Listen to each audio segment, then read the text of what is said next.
गांव में भी कोई काम धंधा नहीं मिल रहा है, तो फिर बाहर ना जाए तो क्या खाएंगे पिएंगे। अब काम धंधा नहीं मिल रहा है तो क्या खाएंगे, बच्चों को क्या खिलाएंगे। इतना कहते ही इस महिला के आंखों में आंसू आ जाते हैं। कोरोना काल में इस दर्द को कौन समझने वाला है। कोरोना से बच गए तो भूख से दम टूट जाएगी। सारे वादे, सारे नारे, सारी कहानियां एक तरफ, ये पापी पेट एक तरफ। पेट पालने के लिए चाहिए रोजगार, जो कि है नहीं, तो फिर करेंगे क्या। उठाया थैला और चल दिया परदेश।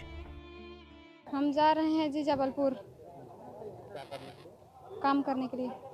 हम कल आए थे, हम लोग को कल जाना था, तो कल का हम लोग का ट्रेन लेट हो गए तो कैंसिल हो गया और टिकट फिर दूसरा बनवाए हम लोग जी। डर नहीं लगता है जिस तरीके से कोरोना फैल रहा है? डर किस बात की, जब घर में खाने के लिए खाना ना मिले तो फिर डर क्या बात है। एक औरत की कहानी मत समझिएगा इसे, बस यही समझिएगा एक लंबी फहरिस्त है।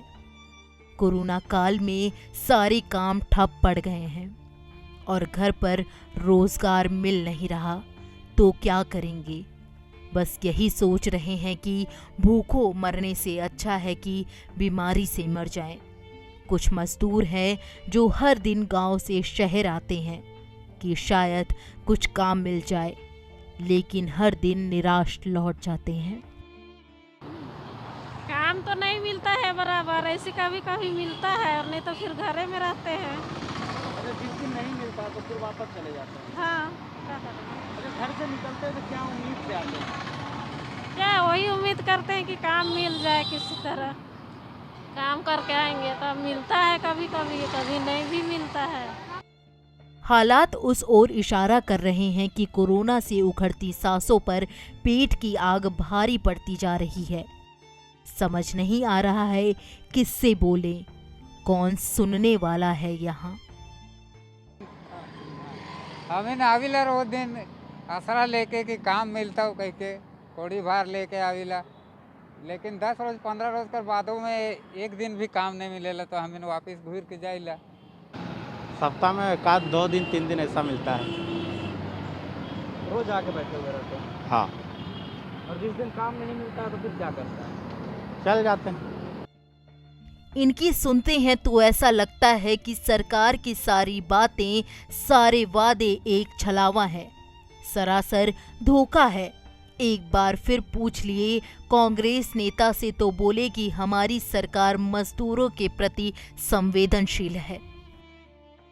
नहीं देखिए, हमारे यहाँ विशेष करके झारखंड में यहाँ के मजदूरों के लिए, विशेष करके प्रवासी मजदूरों के लिए मनरेगा के माध्यम से उनको रोजगार मुहैया कराया जाए, इसकी गारंटी हमारे माननीय मंत्री आलमगीर साहब ने दी भी है और उस तहत में पूरी प्रक्रिया भी चल रही है। आपने देखा कि ग्रामीण विकास के सचिव से लेकर के और माननीय मंत्री जी ने टोटली सरकार ने फोकस किया है कि हम अपने प्रवासी मजदूरों को रोजगार देंगे और साथ साथ अपने मजदूरों को भी रोजगार देंगे और वैसे क्रियाकलाप चल रहे हैं।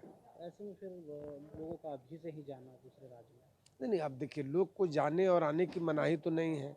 सवाल यह है कि जब हम प्रवासी जो मजदूर हैं वो अगर अपने पुराने कोई फैक्ट्री में काम कर रहे हैं, कोई कपड़े की दुकान में काम कर रहे हैं, खुद छोटा मोटा अपना उद्योग चला रहे हैं बाहर में, तो अगर वो जाते हैं तो हमको लगता है कि हर जगह खुला हुआ है और लोग अब समझ रहे हैं कि धीरे धीरे कोरोना संक्रमण कम हो रहा है। ऐसे स्थिति में वे अपने रोजगार की तलाश में निकल रहे हैं, लेकिन जो नहीं निकल रहे हैं उनके रोजगार की गारंटी झारखंड सरकार ने ले रखी है और हम उसको गारंटी दे रहे हैं।